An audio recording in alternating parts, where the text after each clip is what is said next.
went out in the evenings, and they certainly didn't celebrate football games. Certainly since that time there have been vast improvements in the security situation, although much still needs to be done. There's building, there's people in the streets, and my sense is that there's certainly a much more normal life that's taken root again.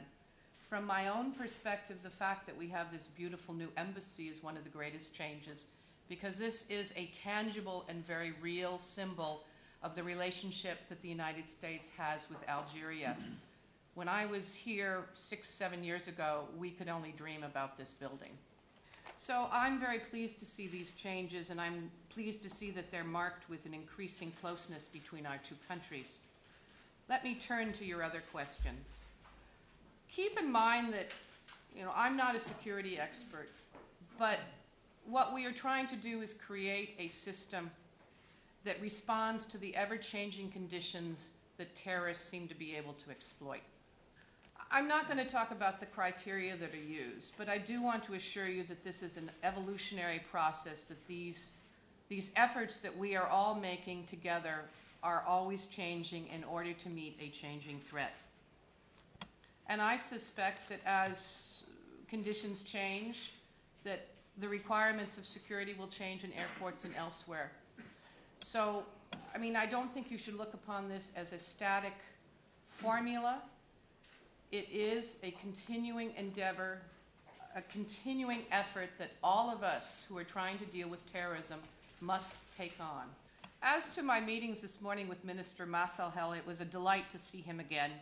We had a very close working relationship when I was here in the early part of the decade, and I'm very pleased to see that relationship continues with Ambassador Pierce.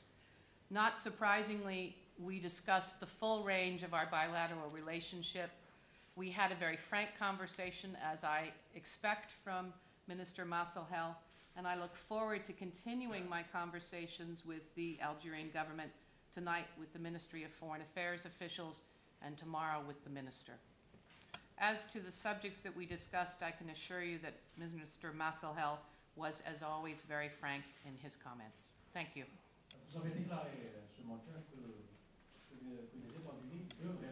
You've stated this morning that the U.S. should review this list, this risk country list.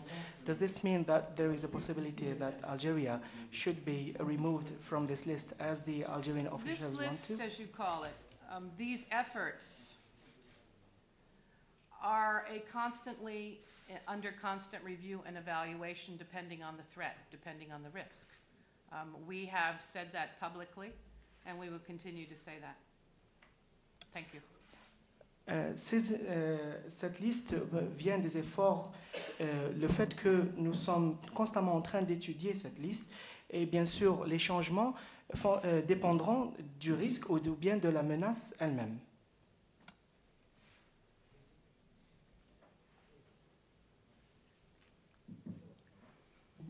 Quel est l'objet exact de votre visite à Alger? Ça, c'est pour la première question. The first question is, we would like to know what is the exact purpose of your visit to Algeria. We don't know exactly why you are here. Sahel countries were supposed to hold a summit at the end of the year 2009 in order to discuss counterterrorism issues, but this summit was not held. And the rumors and the word in the street is about divergences on the very nature of the threat between these countries. Taking this into account, we would like to know your point of view about the fact that this summit was not held. What is your evaluation of the threat in Sahel region? And the third question is, we all know that the United States is a very important commercial partner of Algeria in the field of hydrocarbons, oil and gas. And we know that there are also many U.S. firms settled and established in Algeria. But nowadays there are many corruption scandals, and many of the Sonatrach company directorate officials are currently in jail awaiting trial. We would like to know whether you are worried about this, and how can is this going to have an impact on your privileged relations in terms of hydrocarbons with Algeria? Le pétrole prend une part importante dans vos échanges avec l'Algérie, le pétrole et le gaz.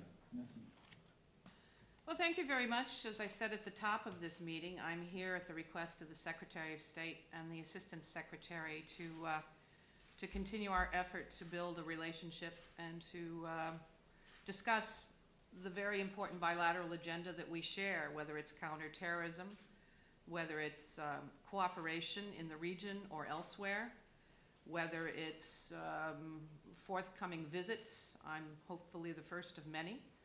So, as I say, in addition to my own personal desire to be back here in Algiers, I am tasked by my bosses to take a message of support and continued cooperation to the government of Algeria. With regard to your question on the Sahel, I mean, obviously this is a regional issue, and we certainly support the efforts of the regional governments to address it. If asked, we will certainly give our support and assistance.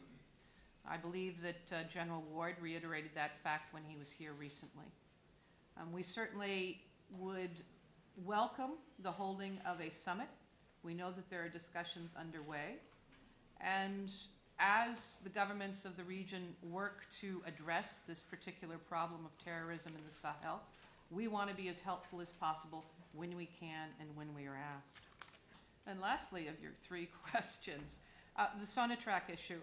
Obviously, the oil relationship between our two countries and our interest in the oil sector is profound. But with regard to Sonatrach, frankly, that's an internal issue. And I would defer to the government of Algeria and Sonatrach on that.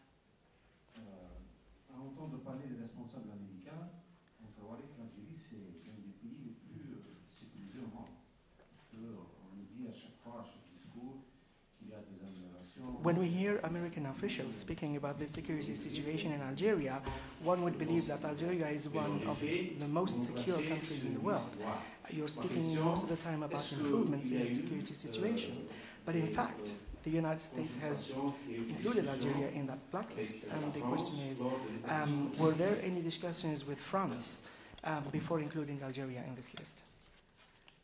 I said it first when I answered the first question, but let me say it again. Our purpose here is to protect the traveling public. We